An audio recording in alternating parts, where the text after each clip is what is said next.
All right, good evening. Glad y'all are here. We're going to be in 1 Samuel 11 tonight. So if you're coming from Tom's marriage class, I'll give you a quick recap up to where we're at. I would also encourage you to go back and read 1 Samuel 1 through 10. It shouldn't take you a whole lot of time. Even if you only read 2 or 3 chapters a day, you'd catch up and it'd give you a better idea of where we're at. But tonight we're going to see Saul with essentially his first acts as king of Israel. We're going to see him come in as an effective military leader. God's going to empower him in that way. And to give you a backdrop of how we got here, so far we've covered probably 70 years of history from 1 Samuel 1 to where we're at tonight. And it started with Hannah praying for a son. She couldn't have any children. She's praying for a son in chapter 1 and 2.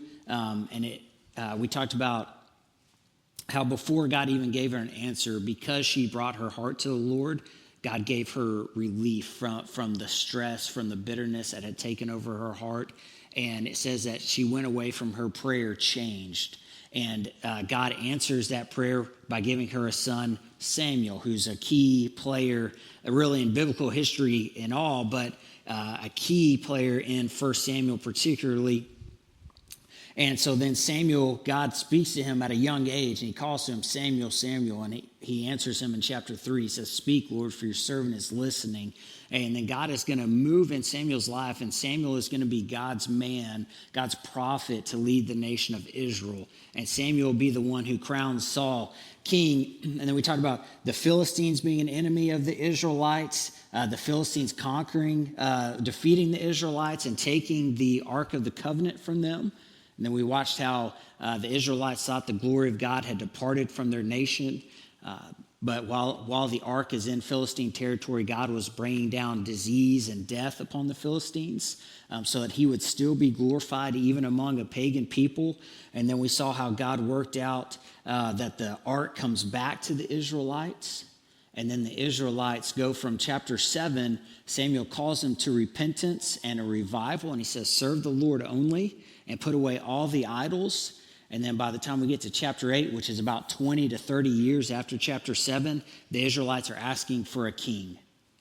And that king is going to be Saul. So that went against God's will, but he still gave in to their request. Now, there was in Deuteronomy, God had allowed for the Israelites to have a king. It just wasn't the right time yet. But they're asking for a king because they want somebody who they can look to and they can follow. God had been their king, their leader. It was God who had provided for them, who had defeated their enemies, and they kind of lost sight of that. And they said, we want somebody we can look to. They're surrounded by enemies. They're surrounded by the Philistines, the Ammonites here in chapter 11, and they having a king that they can look to lead them to battle, to organize them, makes them feel a little bit more secure. And so in chapter 10, God provides Saul for him as their king. And chapter 10 started with Samuel privately anointing Saul, just Samuel and Saul. And then at the end of chapter 10, Samuel calls the people together and they cast lots, and the people see that Saul will be their king. And it ended with, chapter 10 ends with Saul going home. So he's king, but he hasn't really started his kingship yet until we get here to chapter 11. So let's read all of chapter 11. Then Nahash the Ammonite went up and besieged Jabesh Gilead, and all the men of Jabesh said to Nahash, "Make a treaty with us, and we will serve you." But Nahash the Ammonite said to them, "On this condition I will make a treaty with you, that I gouge out all your right eyes, and thus bring disgrace on all Israel." The elders of Jabesh said to him, "Give us 7 days' respite, that we may send messengers through all the territory of Israel. Then, if there is no one to save us, we will give ourselves up to you." When the messengers came to Gibeah of Saul, they reported the matter in the ears of the people, and all the people wept aloud. Now behold, Saul was coming from the field behind the oxen. And Saul said, "What is wrong with the people that they are weeping?" So they told him the news of the men of Jabesh. And the Spirit of God rushed upon Saul when he heard these words, and his anger was greatly kindled. He took a yoke of oxen and cut them in pieces and sent them throughout all the territory of Israel by the hand of the messengers, saying, Whoever does not come out after Saul and Samuel, so shall it be done to his oxen. Then the dread of the Lord fell upon the people, and they came out as one man. When he mustered them at Bezek, the people of Israel were 300,000, and the men of Judah 30,000. And they said to the messengers who had come, Thus shall you say to the men of Jabesh Gilead, Tomorrow, by the time the sun is hot, you shall have salvation. When the messengers came and told the men of Jabesh, they were glad. Therefore the men of Jabesh said, Tomorrow we will give ourselves up to you, and you may do to us whatever seems good to you. And the next day Saul put the people in 3 companies, and they came into the midst of the camp in the morning watch and struck down the Ammonites until the heat of the day. And those who survived were scattered, so that no 2 of them were left together. Then the people said to Samuel, Who is it that said, Shall Saul reign over us? Bring the men that we may put them to death. But Saul said, Not a man shall be put to death this day, for today the Lord has worked salvation in Israel. Then Samuel said to the people, Come, let us go to Gilgal, and there renew the kingdom. So all the people went to Gilgal, and there they made Saul king before the Lord in Gilgal. There they sacrificed peace offerings before the Lord, and there Saul and all the men of Israel rejoiced greatly.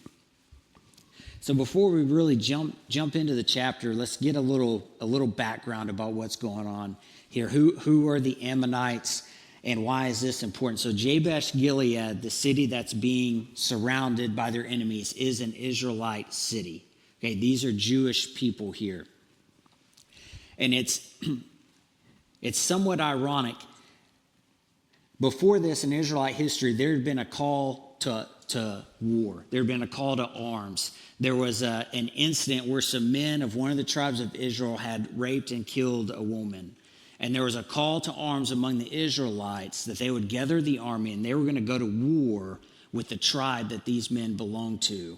And so they did. It was like a mini civil war here. And there was one town that sent no men, that it did not answer the call to arms, and that town was Jabesh Gilead. So the town who didn't answer the call to arms is now asking the nation, who they didn't support at that time, hey, will you come to our rescue? Okay, so they're having to go back and ask for help. And some history on the Ammonites. The Ammonites were enemies of Israel, obviously. They live in what is now modern-day Jordan, to the east of Israel. Okay? And their history goes way back, and we'll read a passage out of Genesis 19 in a minute, but you need to know these were pagan people. These are not good people. This is not just some enemy coming trying to gain territory. The Ammonites had a reputation. One of the gods they served was Molech. Molech is known as who they would have child sacrifice to. So they would take their oldest child and sacrifice them to Molech and worship, thinking that would bring them prosperity. They were known in Amos, it says the Ammonites, whenever they conquered a city, they would cut open all the pregnant women. Hey, these were not good people. Like, these are evil people. So when Jabesh is calling for help, like, they're not just thinking, hey, that we're going to be conquered and maybe we'll be slaves. Like, this is bad. Okay, they understand what's going to happen to their women and children if they're conquered. And so they're having to beg for help. Okay. Going back to Genesis 19, this, if you haven't read this is a bit of an odd story, but this is the story of Lot. So all the Israelites descend from Abraham. Okay, Lot is Abraham's nephew. So the Ammonites and the Israelites are related, like they're closely related people, but they're enemies. So to get to Genesis 19, Lot, Abraham's nephew, has left him. He's already left Sodom and Gomorrah, where his wife was turned into salt, okay, when God brought fire down, and he is now living in a cave with his daughters. And we'll read Genesis 19, 30 through the end of the chapter. It says, Now Lot went up out of Zoar and lived in the hills with his 2 daughters, for he was afraid to live in Zoar. So he lived in a cave with his 2 daughters. And the firstborn said to the younger, Our father is old, and there is not a man on earth to come into us after the manner of all the earth. Come, let us make our father drink wine, and we will lie with him, so that we may preserve offspring from our father. So they made their father drink wine that night, and the firstborn went in and lay with her father. He did not know when she lay down or when she arose. The next day the firstborn said to the younger, Behold, I lay last night with my father. Let us make him drink wine tonight also. Then you go in and lie with him, that we may preserve the offspring from our father. So they made their father drink wine that night also. And the younger arose and lay with him, and he did not know when she lay down or when she arose. Thus both the daughters of Lot became pregnant by their father. The firstborn bore a son and named him Moab. He is the father of the Moabites to this day. The younger also bore a son and called his name Ben-Ami. He is the father of the Ammonites to this day. So this is where the history of the Ammonites started, okay? The Moabites would also be enemies of Israel throughout their history. So from this act, you get two people groups who are going to grow into major enemies of the Israelites, of God's people. Now, I always liked, whenever I read this passage, I always like to point out who was a major character in the Old Testament that's a Moabite.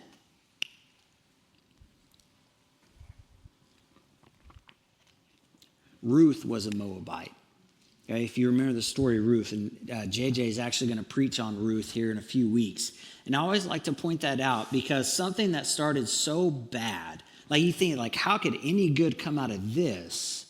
But Ruth is a Moabite. Ruth is the great-grandmother of David. So Ruth, when you read the lineage of Jesus, Ruth is in there. And I always just like to point that out because you read this story and you go, like, what is that? How could this happen? God can take the worst of things and redeem them, right? And he redeems it through Ruth, who is a great-grandmother of David, who is in the lineage of Jesus. And then you get the Ammonites. God's going to take the Ammonites, this pagan people who practice child sacrifice, and he's going to use them to give Saul the opportunity to unite the nation.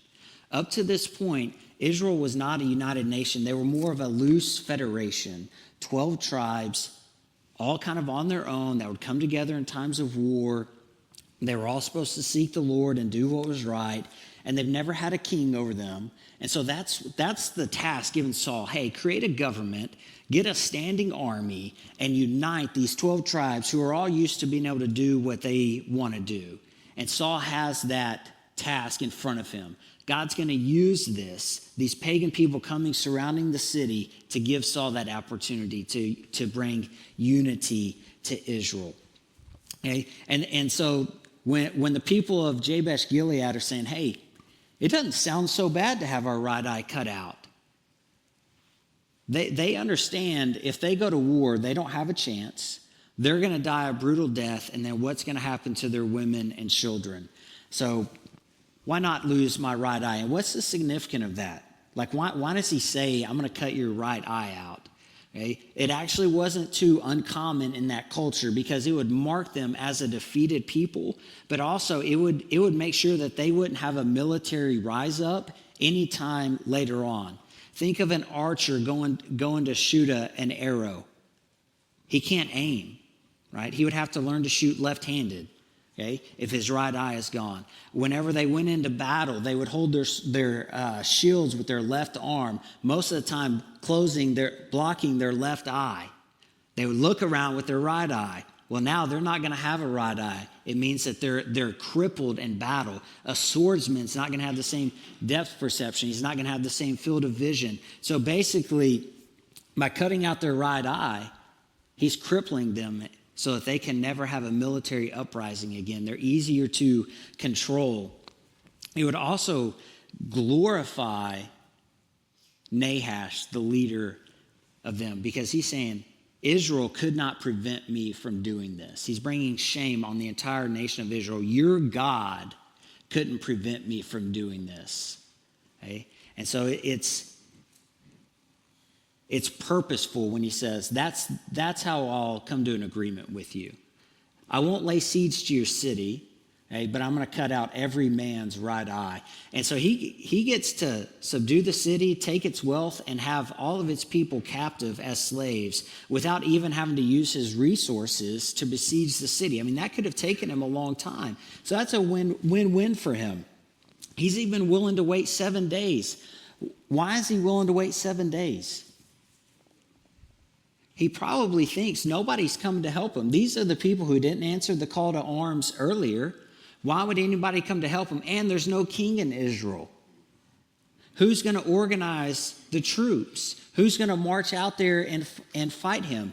And whenever these messengers are going to all of Israel and they're taking this message, going, hey, this is what's about to happen, he's striking fear in the heart of the entire nation.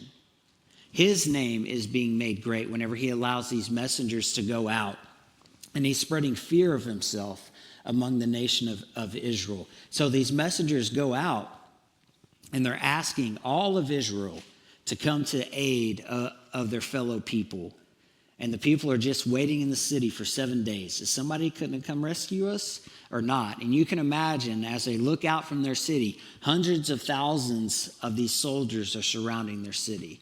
They're thinking, I'm either going to die or I'm going to lose my eye and we're all going to be slaves. But it's not a very good situation. And so the messengers go out and it says all the people in Israel are starting to weep. I thought, well, why? We're not told why they're weeping. It could have been that maybe they thought this is what's going to happen to all of us. But really, I think they were weeping for their countrymen. Like, this is what's happening to people we may know or we care about. Like, it reminds me of 9/11. I remember sitting in my living room and seeing this happen, and it brings something to you that this is happening in your country, to your countrymen. Is that happening when the Israelites get this message? This is happening to our people, and they start to weep. And Saul is out in the field. Now, why is Saul out in the field? Saul is king, but he hasn't taken the throne yet. So why is he out in the field? He's just out working. So he knows he's king, but Samuel hasn't told him what to do yet, and God hasn't told him what to do yet. He's just in a waiting period. Like, God, I know you have this big call on my life, but you haven't pointed me in the right direction. You haven't given me the first step yet. So I'm just at home plowing the field. And he's just waiting on God to show him what to do next. And so while he's waiting, here comes an opportunity, right? And it says, the Spirit of God rushed on Saul. So Saul's been in the field. It's been less than a year since he's been crowned king. But whenever you know that there's something more out there, a year may seem like a really long time to him. He may have been waiting every day. God, is today the day you're going to move? And then it says the Spirit of God rushed on him. It stirs his human spirit for what's happening, right? This righteous anger, this indignation. Most of the time when we get angry, it's because of something selfish, right? He is getting angry because this is happening to people that are his countrymen. And this happens more than just once. So throughout the history of Israel, an enemy would show up and God would raise up a man to go defeat the enemy. And over again, it said the same thing. The Spirit of God rushed on him. So God equips these men to come and defeat Israel's enemies. I'm going to read a few passages. These are all from Judges. So in Judges, an enemy would show up. God would raise up a man. He would defeat him, and then the judge would go away. And this is all from Judges 3:9-10. But when they cried out to the Lord, he raised up for them a deliverer, Othniel, son of Kenaz, Caleb's younger brother, who saved them. Then the Spirit of the Lord came on him, so that he became Israel's judge and went to war. And the Lord gave the king of Aram into the hands of Othniel, who overpowered him. Judges 6:34. Then the Spirit of the Lord came on Gideon, and he blew a trumpet, summoning the Abiezrites to follow him. 11:29. Then the Spirit of the Lord came on Jephthah. He crossed Gilead and Manasseh, passed through Mizpah of Gilead, and from there he advanced against the Ammonites. So here in 1 Samuel, this is not the first time the Israelites have fought the Ammonites. 14:6 is talking about Samson. The Spirit of the Lord came powerfully upon him so that he tore apart the lion with his bare hands. 14:9, the Spirit of the Lord came powerfully upon him. He went down to Ashkelon, struck down 30 of their men, and stripped them of everything they had. Chapter 15, verses 14 and 15, again talking about Samson. As he approached Lehi, the Philistines came toward him shouting. The Spirit of the Lord came powerfully upon him. And he grabbed a fresh jawbone of a donkey and struck down 1,000 men. So this happens constantly throughout Israelites' history. An enemy shows up, the Spirit of the Lord comes down on a man, God's man for that time, and he goes and delivers the country. This is the Spirit that's coming down on Saul. The same Spirit of God that let Samson kill 1,000 men by himself. All right, this is a powerful moment for Saul. He's come to the realization this is his time to act. Okay, he's been waiting. Now is the time. God's Spirit isn't coming on Saul for Saul to make a big deal about himself. It's coming on him to equip him for the work that Saul needs to do. God has a specific work for Saul here, and he's equipping him to be able to go and do that work. And in verse 7, it says, he takes the oxen, he cuts them in pieces, and sends them throughout the territory of Israel. Okay, this is kind of an odd act. He's cutting these oxen up and sending them out. Why is he doing that? This is a call to arms for Israel, okay? They would have understood that. Like he's saying, this is the gravity of the situation. This is serious. And if you don't respond, you're going to have serious consequences to face. The people of the Lord are under attack, and it is our job to come to their defense. Okay? There's a little bit of an odd story from Judges 19 through 21. If you would like to go back and read that. I shared with you earlier when Jabesh Gilead didn't respond to the call of arms from the reason they were going to war was the men had raped and killed that woman. Her husband cut her into pieces, sent her to all the tribes in the nation of Israel, and called the people to war that way. Okay? So that when Israel is getting these pieces of oxen, they understand the seriousness of the message. This isn't the first time something like this has happened. Okay? And so they understand it's time to show up. And they only have 7 days. Saul has 7 days to gather the army from the nation and put them in order and go march. It was about 50 miles from his hometown and go rescue this city. Okay? So he's serious whenever he calls them to arms, and the nation responds quickly. And so they show up, okay? And by the way, he was smart whenever he said he includes Samuel's name in there, because if people didn't recognize Saul as king, they would recognize Samuel as the spiritual leader. It gave some legitimacy to his message. This is the first message he's sending out as king, okay? And so he includes Samuel because people would know that name. They would know Samuel and they would respect it. And it says the people came out as one man. That's a significant statement because they're coming out as one man under their king for the very first time. They had been a loose confederation of tribes, and now they're united under Saul. They've gone from no central government, no standing army, and Saul had the responsibility to unite them. And he uses this opportunity to unite the nation. So what Jabesh Gilead was seeing as a threat, God was using to bring unity to the nation of Israel. God uses a pagan nation to come and surround one of the cities of the Israelites so that unity can be brought to his nation and Saul will reign as their king. Okay? God doesn't waste anything. Like even if you want to think about how much God is control, who stirred up the heart of the Ammonites to go and besiege the city?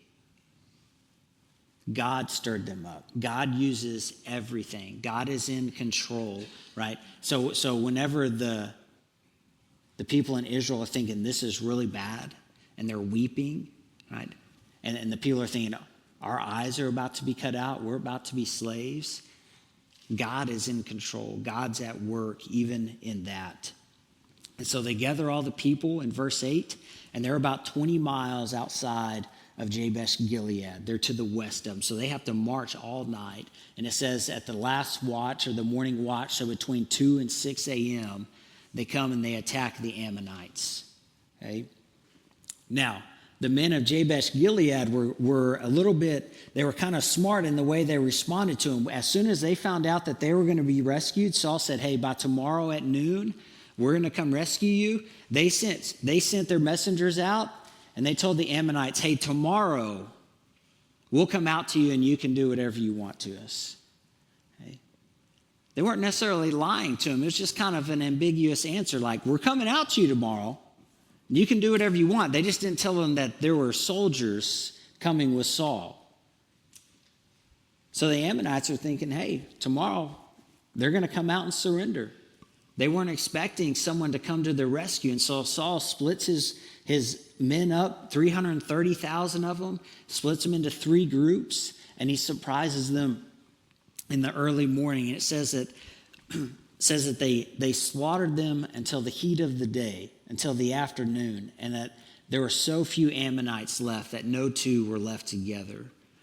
God had brought a huge victory for the Israelites here. And then at the end, 12 through 15, after the victory, you see Samuel take this opportunity to bring the nation together so that they will formally recognize Saul as their king. In verse 12, whenever they say, who is it that said, shall Saul reign over us? They're referring back to chapter 10. There were some men who didn't want Saul to be king. And so they're saying, who were those guys that didn't want Saul to be king? Bring them out here, okay, and let's put them to death.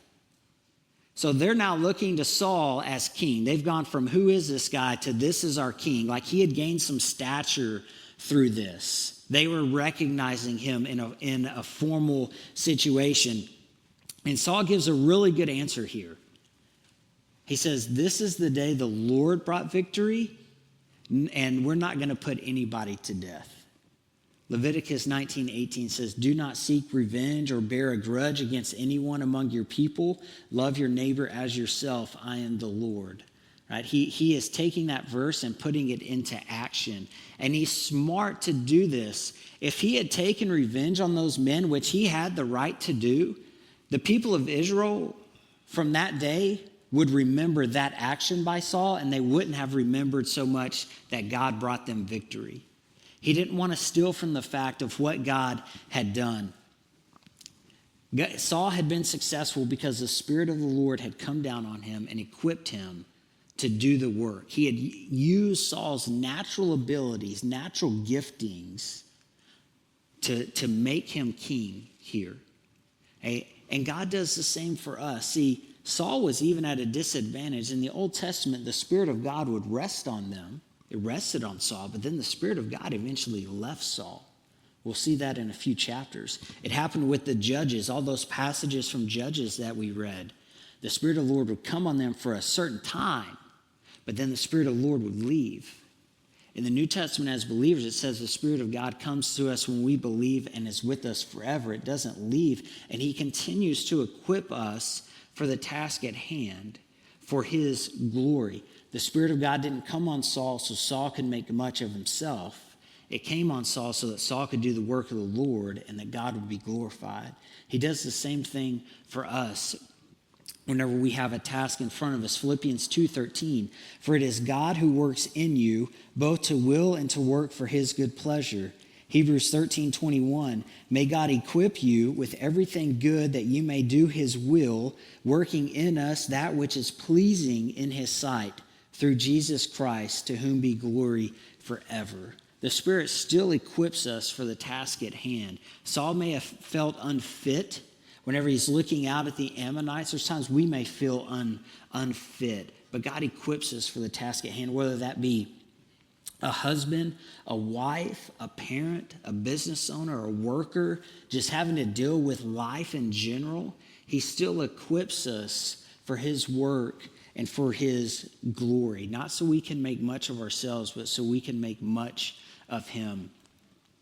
And Samuel calls the people to Gilgal, and this is strategic on Samuel's part. Gilgal is not a random town here.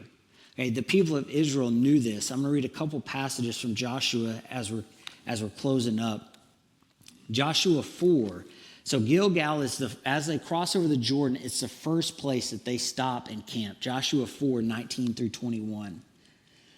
The people came up out of the Jordan on the 10th day of the first month, and they encamped at Gilgal on the east border of Jericho.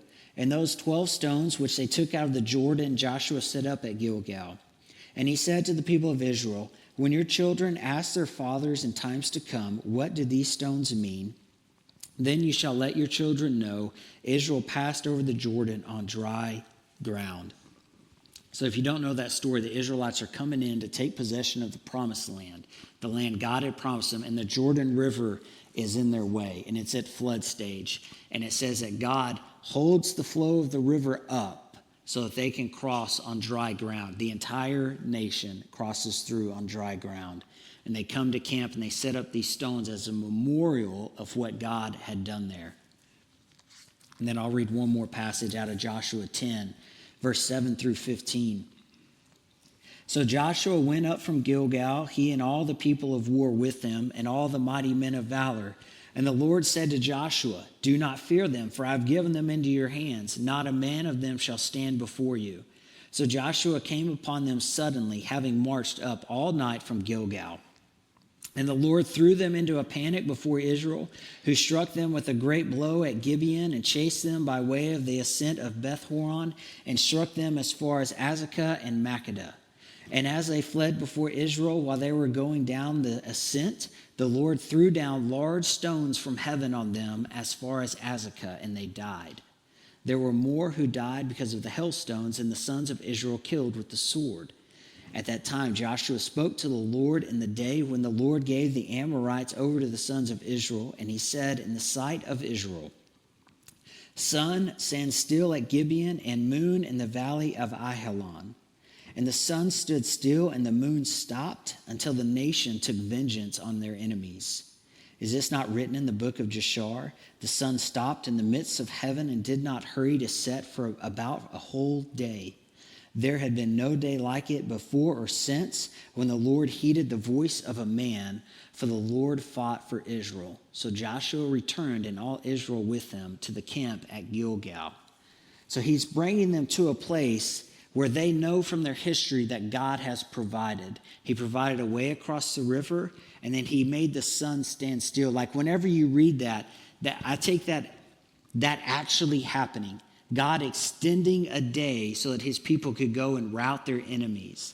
That's a big moment for Israel, and they're remembering God's provision. So Samuel is going to call people to a spiritual renewal. So he's taking them to a place where they know God has provided. So they meet at Gilgal, and they're going to renew their covenant, a spiritual renewal to the Lord, and they're going to recognize Saul as king. And they're going to offer peace offerings, showing their gratitude to God for what he's done, that he again provided a victory for them from their enemies. And then they're going to recognize Saul as their king. And there's 3 times Samuel and Saul are going to meet here at Gilgal. And this is the only one that's any good. Okay, this is the only one that ends well for Saul. So this is their first meeting at Gilgal. In verse 13, they have their second meeting at Gilgal. And what had happened was Saul didn't wait on Samuel. And Saul offered a sacrifice when he shouldn't. And Samuel has to rebuke Saul. And that's the first time he tells Saul, the kingdom's not going to stay with your family. Then the last time they meet is in chapter 15, when Saul had gone to war against some different enemies. And he didn't annihilate them the way God had told him. And so Samuel meets Saul at Gilgal, and he tells him, today the Lord has taken the kingdom from you.